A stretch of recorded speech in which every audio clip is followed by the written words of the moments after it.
It's the Sean Widmer Podcast. It's a journal by someone that just really doesn't like to write. Mike, how did I miss this text, dude? Thanks for listening to the Sean Widmer Podcast. Recording this on a Tuesday night.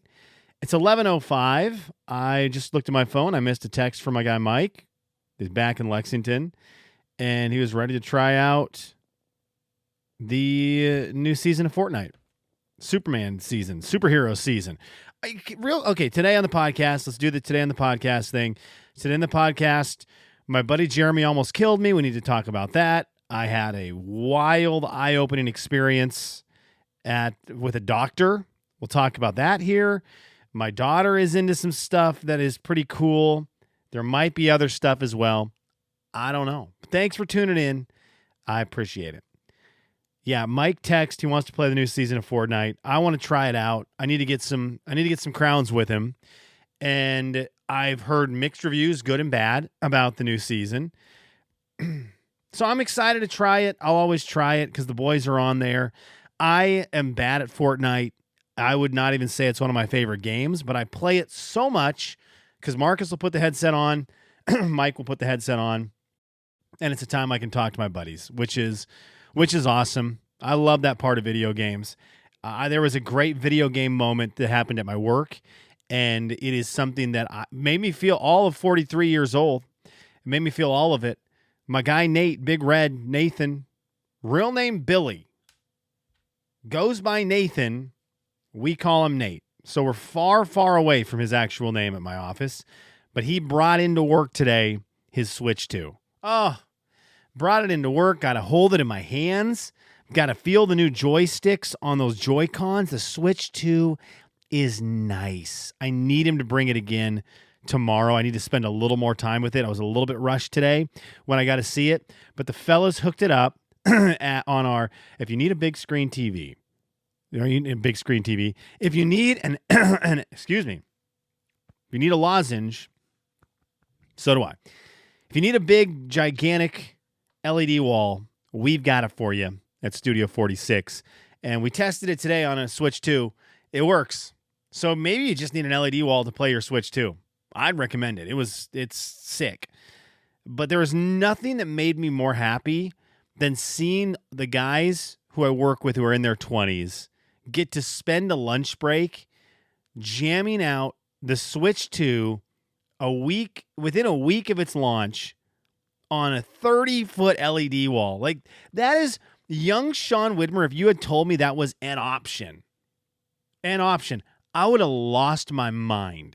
I would have gone crazy. I would have thought, well, I would have done anything to get into that building to try it out. And here the boys were just getting some Mario Kart. 4 screens, split screen Mario Kart on screens that are bigger than any TV you can buy. Just hanging out, playing it. Bring it again tomorrow, Nathan. I want to play. I need my turn. I'm not good at Mario Kart, but I want to play. And I want to see Zelda on there. Just FYI, the Switch 2's out. It's weird, man. I am a video game junkie all the way. And there's something has not all the way clicked with me about the Switch 2. I ended up not getting one. Sorry, Miles. Sorry, Brandon. Sorry, Jamie. I ended up not getting one. I don't know what it is. Mario Kart doesn't really do it for me. I needed a Mario game. I needed something more, and there just wasn't that. I didn't get it, and this is the worst part. I don't really feel terrible about it. Am I knocking the Switch 2? Absolutely not. Absolutely not. The excitement I had today when I got to hold it in my hands was just palpable. I love video games and video game consoles. So I'm pumped this piece of equipment is out, and I'm excited for at some point to get one. Just right now is not the time, and it will come, and I will be excited when I get one. But it was fun to get to try it out. Today, anyways, where are we at with all that? Oh, yeah, Fortnite. I'm not good at it. Okay, let's get into the meat and potatoes of today's show. Again, I appreciate you checking it out. You can go over to seanslife.com and leave comments there. We get our comments in at the end of the podcast. I need to go over to YouTube and also to Spotify, where you can leave your comments on those 2 platforms as well. And if there are any, we'll get them out there, like I said, at the end of the show. Okay. I had a couple weird moments in the last 2 weeks. I'm going to talk about my buddy Jeremy trying to kill me. I shared a hotel room with Jeremy in Portland for our golf trip. I love it. Just great getting to hang out with him.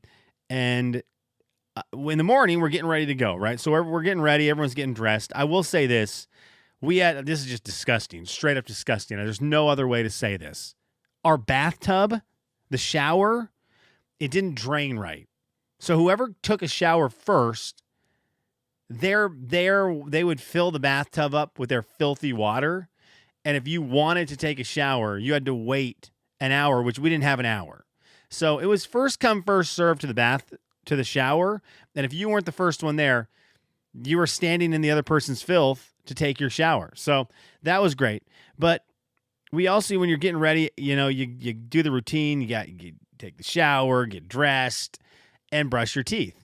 And so Jeremy grabbed his toothbrushes. We're getting ready to leave, and he starts brushing his teeth. And I'm right there. I grab my toothbrush. I start brushing my teeth. And we're brushing our teeth, and we have ESPN on, so you're kind of watching ESPN and brushing your teeth.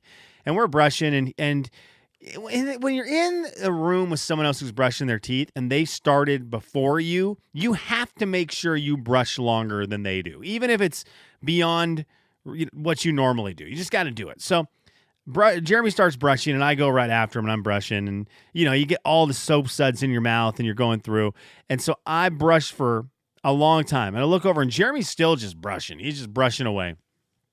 And I'm like, okay, he's got to be done soon, because I'm starting to get overly foamy, and I'm about to start to drool foam out of my mouth because we've been brushing for so long. This dude brushed his teeth. I had to be 4 or 5 minutes. I don't know what he was trying to do. Brush through his teeth. I don't quite get it. But finally I tapped out after what felt like an eternity. I tapped out because if I didn't, I was going to choke and die. It was so much bubbles and suds and saliva in my mouth that it was every brush. It was like I was just trying to not choke, because I'm not going to swallow the gross bubbles from brushing your teeth. You're absolutely disgusting and probably psychotic if you do that. And that was my only option, was to tap out or start to swallow that stuff. And I can't imagine it. I mean, this room was just disgusting. And here I am standing in dirty bath water to take a shower and brushing my teeth and swallowing my own toothbrush bubbles. Just a mess. But I almost died, thanks to Jeremy. I almost choked on my own toothbrush grossness. I don't know about that. I don't know about that guy. Robotic. Potentially robotic. He might be AI. I want to talk. You know what? I'm going to put this on the notes. I do want to talk about AI. At the end of the podcast, I have an AI question I need answers to. Okay, my other eye-opening moment outside of those things, the fact that maybe am I too old to be excited about the Switch 2? Potentially. Are you excited about the Switch 2? Let me know, and let me know your age.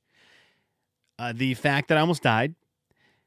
I had to go to get a mini physical this week for my med card. Okay, at my work, we've got a couple box trucks, and the Department of Transportation requires you to get a med card to drive some of these vehicles. Little DOT action. All right, so I went to get my med card. I had no idea what this would entail. You know that my work is like, you're busy, or my work is busy. We got a good thing going. The guys are always out and about doing stuff. And there are times where, they need some help driving some of these trucks around. And that everyone's working and we're busy when they're like, Sean, you need to go get your med card because you need to drive the 26 box truck, 26-foot box truck somewhere. Ask Jay Daniels. Someone call Jay Daniels. If you're listening and you listen to the Jay and Kevin show, call the show. I think it's still 509-441-0999. And ask Jay about the time that Sean tried to pull a U-Haul into his wife's apartment complex because we were moving out to our house. Ask Jay that story. I mean, I almost owed U-Haul a new vehicle. Anyways, for someone from my work's listening, this is probably speaking well to them wanting me to drive that box truck. Anyhow, don't worry about that. This is off the clock talk. All right? It's just between us. This isn't between anyone else. So I go in to get my med card. I don't know what this means. Well, it's just a physical. They just want to make sure you're capable of driving a vehicle, that you can hear things, that you can see things, that you can see colors so you know the difference between a red light and a green light. They want to make sure that you have a pulse. They want to just check on you before they put you behind the wheel of a vehicle like that. I love this. So I go through and I'm doing all this stuff and I'm passing. I'm doing great. My eye test, I pass it. This whispering test, this hearing test, that's hilarious. The lady stood behind me about 15 feet and she would whisper a word. And she, cover your left ear. I'm going to whisper a word and you tell me what word it is. She said basketball. She whispered basketball. And I was like, ma'am, that's my favorite word. Okay?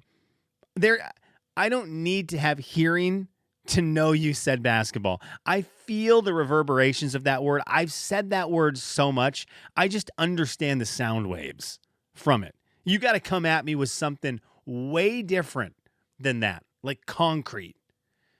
That one I don't use so much. But she's standing, 15 feet behind me. Basketball. Purple. And then you repeat what she said. So I'm passing all these tests. And so then I go through and they're like, okay, can you bend? Is your back working? And I was like, sometimes. Are your ankles working? I was like, ugh, even less. How are your arms? I'm like, broken 6 times. I don't know what to tell you. So I'm passing all this stuff and I get through it. And she goes, okay, congratulations. I'm going to print off your med card and have a day. I'm like, okay, cool. And as I'm getting ready to leave, just trying to carry on with my day, get back to work, right? Went there during my lunch. I'm ready to get back to work. I know I've looked at my phone during lunch while I'm sitting there waiting for, this lady to do these tests. I've seen things I'm missing. I'm like, okay, I've got stuff to do. Let me go. So I'm standing up to leave. And as I leave, she says this. Oh, I do need to tell you something. I go, okay, go ahead. Basketball. She goes, you are overweight. Straight up. That's word for word how that went. Hey, I do have to tell you something. Okay? You are overweight. I say, oh, okay. I didn't know what to do. And I looked at her, I'm like, oh, okay. She says, yeah, your BMI is high. I go, oh. And this came as a little bit of a bummer because I've kind of been trying to dial things in a little bit and just kind of bring that number down. So I'm feeling okay because I'm down to 210 pounds and I was up in the 220s. So I'm personally feeling this sense of accomplishment right now where I'm like, okay, I just had to change some habits, bad habits that I had gotten, move a little bit more than just basketball on Monday nights and a couple walks with the kids during the week. Get out there and do some stuff. So I'm feeling good. And she just hits me with, you're overweight. And I said, okay, well, let me ask you something, ma'am. Where would I need to be in a good spot where when I'm leaving your facility, you don't hit me with the, oh, by the way, you're overweight? She goes, so let me look that up. Blah, blah, blah, blah, type some stuff up. She goes, okay, how old are you? I'm like 43. She's like, how tall are you? I'm 6'3". She goes, okay. For you to be in a normal, I don't know what, acceptable, I don't know what the word is. Acceptable sounds awful, but not overweight, not underweight. So right there in the sweet spot, you would need to be between 150 pounds and 190 pounds. I said, ma'am, I haven't been under 190 since I was 6 foot or 5'9", which at that point the BMI index changes. And at that point in my life, I'm wearing size 30 jeans that I have to wear a belt on to keep on because I have no weight on my body at all. And then I looked at her and I said, so if I came into this room at 6'3" and I weighed 150 pounds, you would look at me and be like, yeah, you got it right. You're nailing it. I would look skeletal. And I would hope that if I was 150 pounds, someone in the medical field would stop me and say, hey, bud, you're not healthy. 150 pounds. That is wild. Anyways, that was a little dose of reality I got. I told her, I said, look, man, I know I'm overweight. I moved to Kentucky, and all you eat here is fried food, and you got a lot of food. Food's kind of a big thing in Lexington. So, yeah, I'm going to be there because I'm not losing 21 pounds. I'll tell you that much. I'm not going to get into your little green spot on this BMI index thing. I think we keep the Olivia stuff for later this week, maybe on Friday. I'll have a little more feel for what she's going through on Friday. My girl's growing up, and she's at an acting class this week, Dr. Seuss acting class, a camp, excuse me, and she's just eating it up. But we'll get into that later. I think for my Kelly's What Are You Into? This is going to be a question for y'all to help answer. Kelly's What Are You Into? That seemed loud. Cool. Whew, that seemed really loud. Artificial intelligence. Where are we at on this? Where do you stand on artificial intelligence? Because it's very interesting to me, the stuff I see about this. Now, currently, I've been introduced to Google's Notebook LM. Okay? And it's a fascinating feature to me, something I did not know about. I'm sure there's plenty of people who are like, how did you not know about that? And then there's a lot that are like, what are you talking about? So Notebook LM, it's a Google product. You create a notebook. That notebook is filled with information you want this piece of AI. And I'm going to do a bad job explaining this for you nerds out there. This is what I understand it to be. Please correct me if I'm wrong. I'll read those comments next episode. But you load in information you have. So let's just go with PDFs. You can load PDFs into a notebook you create. And then the AI can look through the sources you've given it. And that is where your AI is pulling its knowledge from. Okay? At least that's what it's worked like for me. So, for instance, you are into sports. I love sports. You can put in this is such a dumb thing. You can use it like this. So you can use it as an index. You put in the rules, board games. You put in the rules to every single board game that you have. You find a PDF for the rules to every board game you get. Okay, Mousetrap, Monopoly, Catan, Terraforming Mars, 13 Dead End Drive, all these great games. You find a PDF, you put in all the rules. And then anytime you're playing a game, and someone's like, no, that's not how that rule is, you can type into this Notebook LM because you have it there like, hey, what's the rule on building a road in this specific spot on what's that train game? Ticket to Ride. And then it will sort through all the rules for you and find it real quick and spit out the answer. Spit out the answer. Maybe quicker than you could find the answer, right? So you can use it for that to keep all this stuff. And I'm very fascinated with it. I'm of course, I got excited about it on the tabletop role-playing game sphere, where all the PDFs I have that are either rules to games or supplementary materials to these games that I like, or books that people have written that I've purchased on Kindle or whatever it might be. All these things I was able to load into a notebook, and I have like this notebook that's creating this brain-powered piece of artificial intelligence that's just based on all these role-playing games that I love to play. And so if I ever found myself in a situation where I needed to access some rules or some knowledge on something, I can type it in and it will spit it out much quicker than me finding the book, referencing the book, thumbing through the book, and figuring out where this is. It will find it much quicker. And it also can get a little creative with it. So it's been very fun to me. This is a long way to get to this question. Then I log on to the World Wide Web, and there's a big story going around right now with Duolingo, and I love Duolingo. Okay, I'm on a 325-day streak right now. That's where we're at right now. So here's the headline from Futurism.com. Duolingo CEO expresses astonishment that people were mad when he bragged about replacing workers with AI. Now, I understand part of this. We want people to have jobs. Okay, we want people to have jobs. So, of course, you're going to get backlash, sir. when you replace real humans with AI, because we are fans of people getting paid to do jobs so that we can live. And the threat of the robots taking over is scary. Okay, we don't want that. So I understand that part. But then people were getting mad also about just AI in general being used to create stuff that it's not as good, that it is watering down the product. And this was outside of just like wanting a human to have a job. Outside of that, people were mad about the AI because they were like, it's watering down the product. And you see this with a lot of things, right?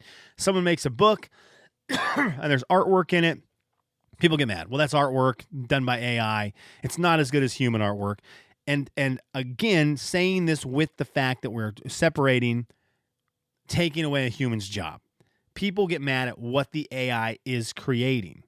And I'm at a point where I don't know, are we excited or not excited about it? Because to me, there was so much exciting about what AI can do, and I'm fascinated with it daily. I'm fascinated with some of the stuff that it can do, understanding some of the stuff that could happen that could be bad. But there's ways to use this technology that I think is so cool, and in ways that a human couldn't do, where you're not actually replacing a human's job.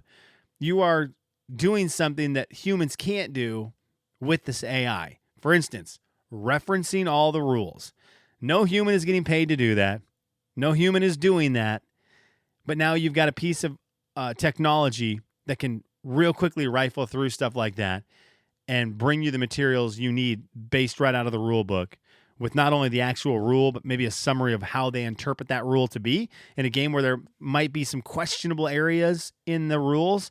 You know, this thing can thumb through the rules real quick and then make a guess on, well, that rule does seem a little tricky. Here's what I would guess it would be based on, not just me basing it on maybe some bias or anything like that, but like based on the rest of the rules around it. Here's a scientific data answer for you for this. So I'm into the AI stuff, but where are we at? Hit me up on over at seanslife.com, Spotify, or on YouTube. I appreciate it. Okay, are there any comments I need to read? Let's see here. Nothing over at Sean's Life. We might be over. Nothing on seanslife.com. Nothing on Spotify. Nothing on YouTube. Look at that. Embarrassing. That was so embarrassing. All right. Thanks for tuning in. Love you. Mean it.